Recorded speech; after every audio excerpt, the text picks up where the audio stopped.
क्या शंकराचार्य जी के मामले पे या इस तरह के मामले पे संघ प्रमुख का कोई बयान आया है? जिस प्रकार से आसाम में चीजें हुई हैं, उस पर कोई बयान आया है संघ प्रमुख का? भारतीय जनता पार्टी और संघ जो है सिर्फ सत्ता के लिए काम करता है। नमस्कार दोस्तों, कैसे हैं आप लोग? उम्मीद है आप सभी अच्छे होंगे। क्या ऑपरेशन लोटस को एक बार फिर से एक्टिवेट कर दिया गया है? 50 करोड़ की क्या कोई डील हुई है? जिस तरह से घुसपैठियों का जिक्र हो रहा है, वहां पर भारतीय जनता पार्टी सिर्फ चुनावी फायदा राज्य दर राज्य लेती जा रही है, लेकिन कोई काम नहीं कर पा रही है। क्या एक समुदाय को टारगेट किया जा रहा है, जबकि मोहन भागवत जी कुछ और बयानबाजी करते हैं? आखिरकार देश में चल क्या रहा है, करेंगे बात। केपी मलिक जी वरिष्ठ हमारे साथ जुड़े। सर, बहुत बहुत स्वागत है आपका। धन्यवाद हिमांशु जी, आपका, आपके दर्शकों का भी। सर, प्रधानमंत्री नरेंद्र मोदी कॉम्प्रोमाइज्ड हैं, ये आरोप कांग्रेस पार्टी लगाती है, लेकिन अब कांग्रेस पार्टी के ही बहुत बड़े नेता वो कॉम्प्रोमाइज्ड हो गए 50 करोड़ के लिए। इस तरह की खबरें चल रही हैं, इस तरह की बातें चल रही हैं सोशल मीडिया पर। किस तरह से इसे देखा जाए और असम की जो राजनीति है चुनाव से पहले, वो किस तरफ जा रही? देखिए हिमांशु जी, अगर आप देखें, प्रधानमंत्री जी कहीं न कहीं दबाव में है। वो तो साफ साफ दिखाई दे रहा है कि जिस प्रकार से लगातार इतने दिनों से स्टीम फाइल की चर्चा चल रही है, उस पर वो कुछ नहीं बोल रहे हैं, कोई एक्शन नहीं कर रहे हैं। दूसरा, अमेरिकन डील हुई है, जिस तरह दबाव में डील हुई है, हालांकि वो अभी रुक गई है। हमें तो पहले से अंदाजा था कि एक तरफा डील कैसे हो पाएगी। प्रधानमंत्री की तरफ से कोई रिएक्शन नहीं आया है, और जो आपके वाणिज्य मंत्री हैं वो बीच बीच में उसको बहुत बढ़िया बता रहे थे, वो ये हो जाएगा, वो हो जाएगा। अल्टीमेटली वो अभी रुक गई है। तो कई सारी चीजें हैं, तो साफ साफ दर्शाता है कि प्रधानमंत्री कहीं न कहीं दबाव में है। क्यों दबाव में है, किस लिए दबाव में है, वो सारी चीजें भी लोगों के सामने हैं। दूसरी, जो आप आसाम की बात कर रहे हैं, आसाम के जो पूर्व मंत्री हैं भूपेन बोरा, आसाम के, वो भी कंप्रोमाइज कर रहे हैं और इस तरह की चर्चाएं हैं। हालांकि उन्होंने कल भारतीय जनता पार्टी ज्वाइन कर ली है, और इस तरह की उनके ऊपर इस तरह की चीजें हैं कि एक इंटरव्यू चल रहा है, जो उन्होंने एक चैनल को इंटरव्यू दिया है, उसमें बातचीत कर रही है लेडी, उनसे इंटरव्यू कर रही है, महिला पत्रकार है, वो उनसे पूछ रही है कि आप जो है कंप्रोमाइज हो गए और आपने 50 करोड़ रुपए ले लिए हैं। तो खाली इतनी क्लिप चल रही है, पूरी उसकी सच्चाई क्या है, लेकिन एक मोटा मोटी आरोप तो लगा ही है।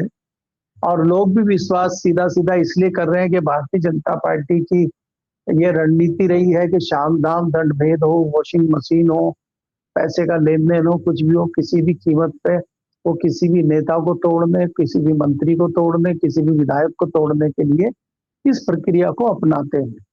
और इसके लिए तो कुख्यात हैं आसाम के मुख्यमंत्री हेमंत बिस्वा शर्मा। वो खुद कांग्रेस से गए हैं। कांग्रेस में जब तक थे, भारतीय जनता पार्टी उनके ऊपर बड़े बड़े इल्जाम लगा रही थी। यही प्रधानमंत्री जी कहते थे कि अगर वो हमारी सरकार बनेगी और हम उनको जेल में डालेंगे, ये करेंगे, और बाद में वॉशिंग मशीन से धो के उनको उन्हीं को मुखिया बना दिया। यही स्थिति महाराष्ट्र में हुई थी पवार साहब के मामले में। हालांकि आज तो वो इस दुनिया में नहीं है। तो इस तरह की चीजें भारतीय जनता पार्टी में चलती हैं। तो ये सोशल मीडिया पे भी, दिल्ली के सियासी गलियारों में भी और आसाम में भी ये चर्चा जोरों पर है कि 50 करोड़ की डील हुई है। और कहीं ना कहीं जो पूर्व अध्यक्ष हैं कांग्रेस के, वो इसी लालच में वहां गए हैं। और उन्होंने जिस प्रकार से कहा है कि हाँ, मेरे पिताजी का सपना था कि उनकी 13 बीघे जमीन है और उसमें एक स्टेडियम होना चाहिए, तो सीधे सीधे ऐसा लगता है जैसे एक्सेप्ट कर रहे हैं और उन्होंने मान लिया कि लिए हैं और बहुत जल्दी एक स्टेडियम बन के तैयार हो जाएगा।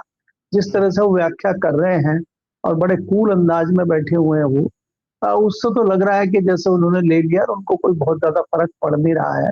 जिस तरह से एक बेशर्मी दिखाते हुए कह रहे हो, ये है। लेकिन हकीकत क्या है, सच्चाई क्या है, वो अभी आना बाकी है।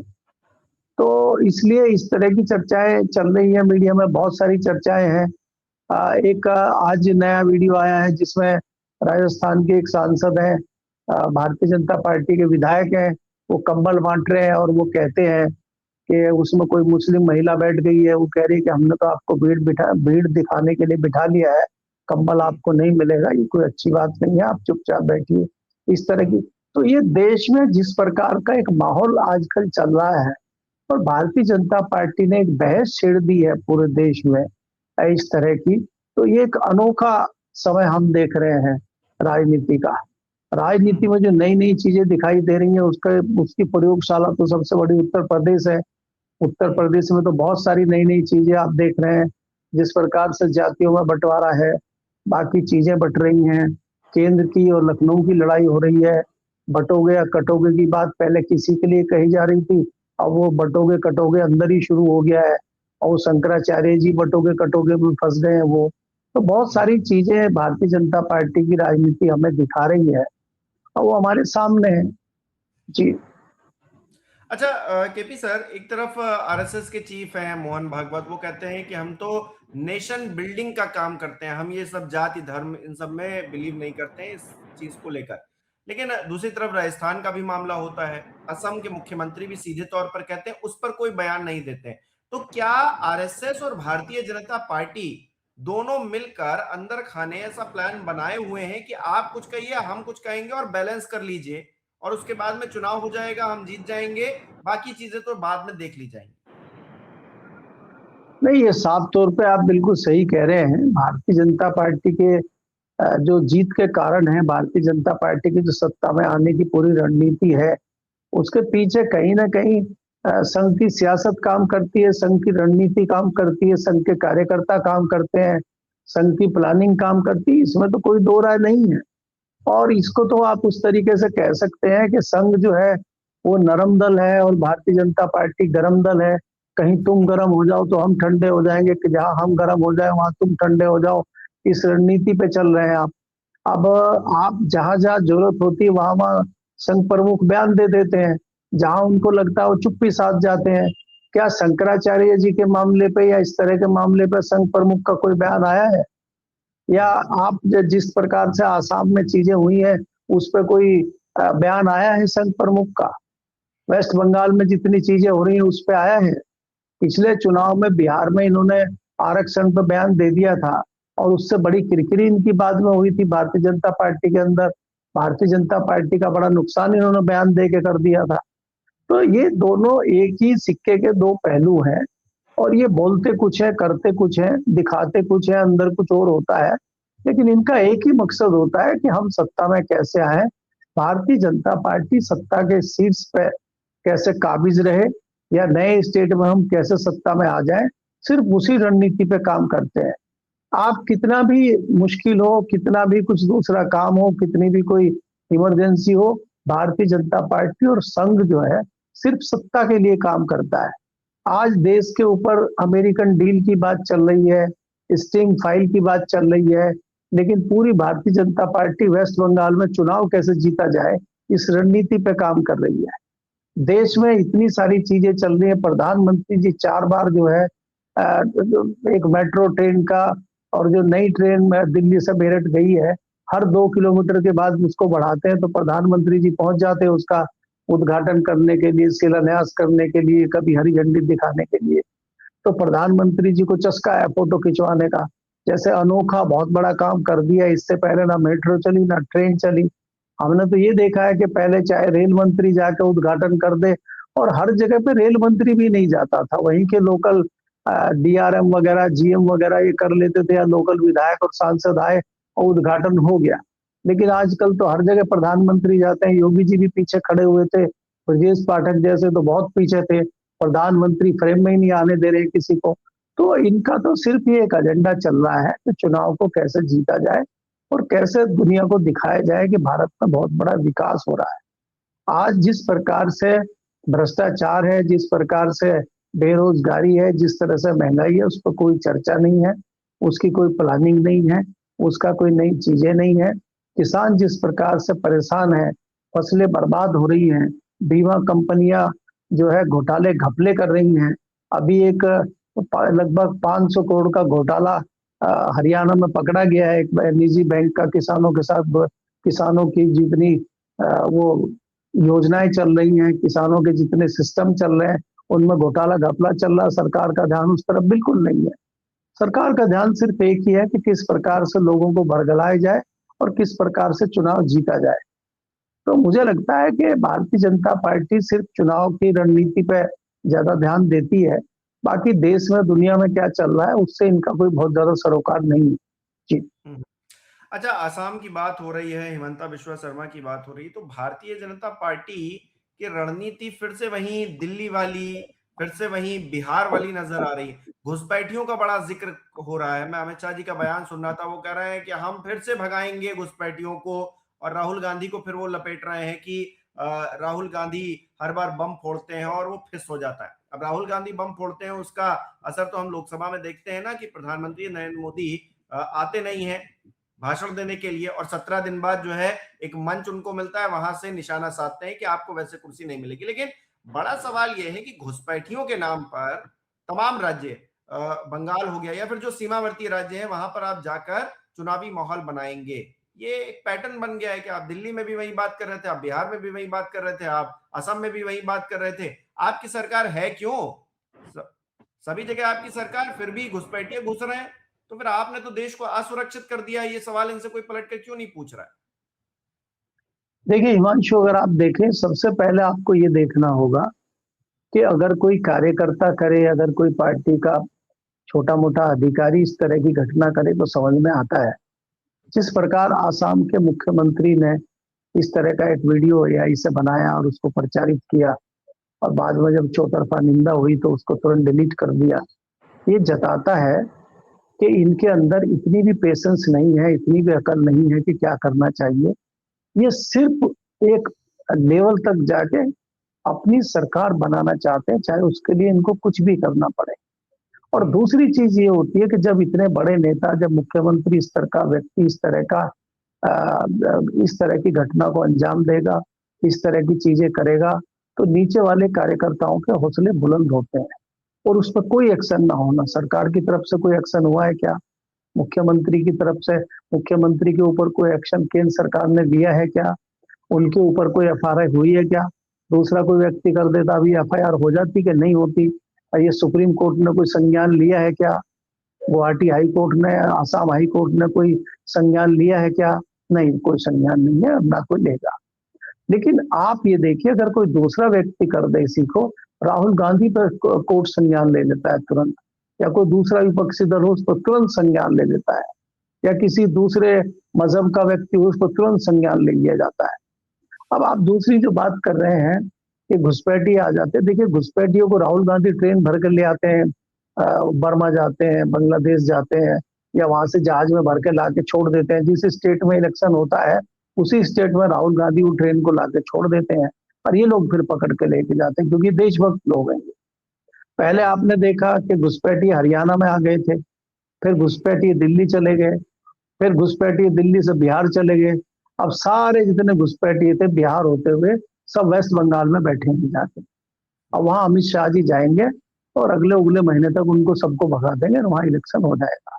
इलेक्शन के बाद वो सारे घुसपैठी फिर ये आपको यूपी में दिखाई देंगे, जो नेपाल के रास्ते और जो है उत्तराखंड के रास्ते, दिल्ली के रास्ते, उधर चाइना के रास्ते से इधर यूपी में आ जाएंगे सारे।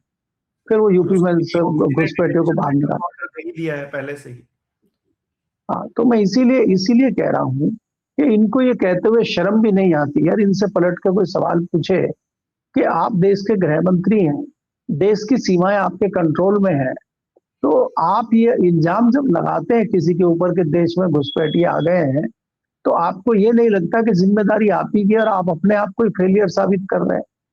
दूसरी बात यह है कि आप आंकड़ा दे सकते हैं कि पिछले 11 साल में आपने कितने घुसपैठियों को बाहर धकेला है? जैसे अमेरिका आपके दोस्त हैं, ट्रंप साहब आपके दोस्त हैं, उन्होंने हथकड़ियां बेड़ियां बांध बांध के वीडियो भी आपको भेजी और लोगों को भी भेजा। तो ऐसा कोई वीडियो आपके पास है क्या?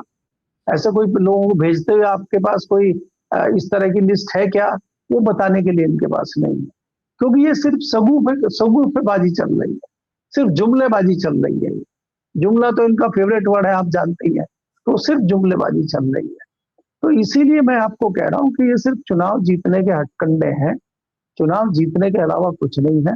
जनता को भ्रमित करो और चुनाव जीतो, तो सिर्फ ये है।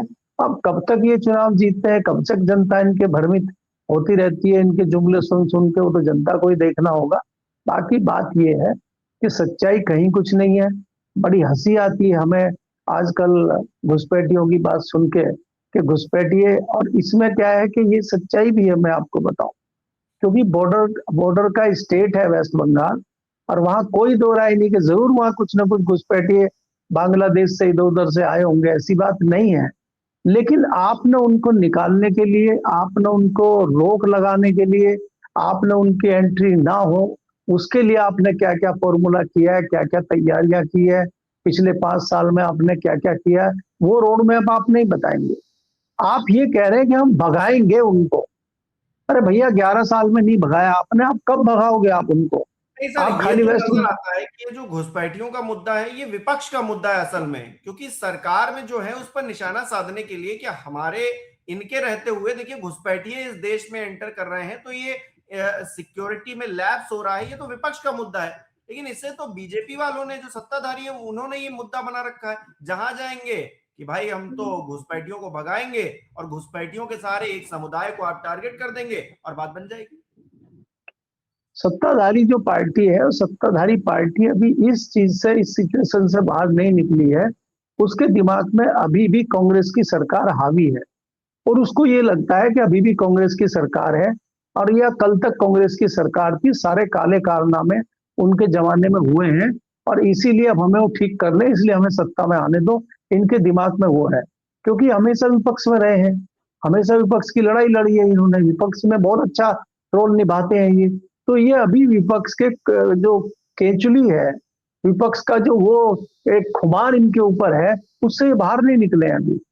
और अब जैसे ये निकलेंगे तब तक ये सत्ता से बाहर हो जाएंगे, फिर जैसे ही विपक्ष में आएंगे विपक्ष की लड़ाई भूल जाएंगे, और फिर ये सत्ता की सफाई देने लगेंगे, क्योंकि उसके खुमार में आ जाएंगे ये सत्ता का खुमार इनके ऊपर उतरने में टाइम लगेगा, और फिर ये सत्ता की बात करने लगेंगे। आप ये देखिए, याद आ गया जिसमें वो कहता था बंटी तेरा साबुन स्लो है क्या, तो बीजेपी वालों का पीछे चल रहा मामला। हाँ, इसीलिए इसीलिए मैं आपको कह रहा हूँ ना। और इनको ये भी नहीं लगता कि तुरंत तथ्य आ जाते हैं सामने, तुरंत चीजें सामने आ जाती हैं। आजकल सोशल मीडिया का जमाना है, इंटरनेट का जमाना है, तत्काल आंकड़े बाहर आ जाते हैं। अब जैसे ये घुसपैठियों की उनकी बात करते हैं, उसमें इतने रिएक्शन आ जाते हैं, किसी भी वीडियो को अगर यूट्यूब पे आप देखेंगे, इतने कमेंट आ जाते हैं कि आपने कितने भगाए, और वही लोग इंटरनेट पर सर्च करके बता देते हैं कि पिछले 10 साल में आपने 4 जो है घुसपैठिए बाहर निकाले हैं देश से, और जो घुसपैठिए ना आ पाए देश में उसमें आपने क्या तैयारियां की है, वो सारी चीज नगण्य है। तो आजकल तो सोशल मीडिया के जमाने पे तमाम चीजें आ जाती हैं, लेकिन इनको उससे कोई फर्क नहीं पड़ता है। इनको अपना राग मल्हार गाना है, मंच पर खड़े होकर वो ये गाते हैं, डिग्रियां बांट देते हैं, रोजगार दे देते हैं लोगों को, लोगों से कस्में खिलाने लगते हैं।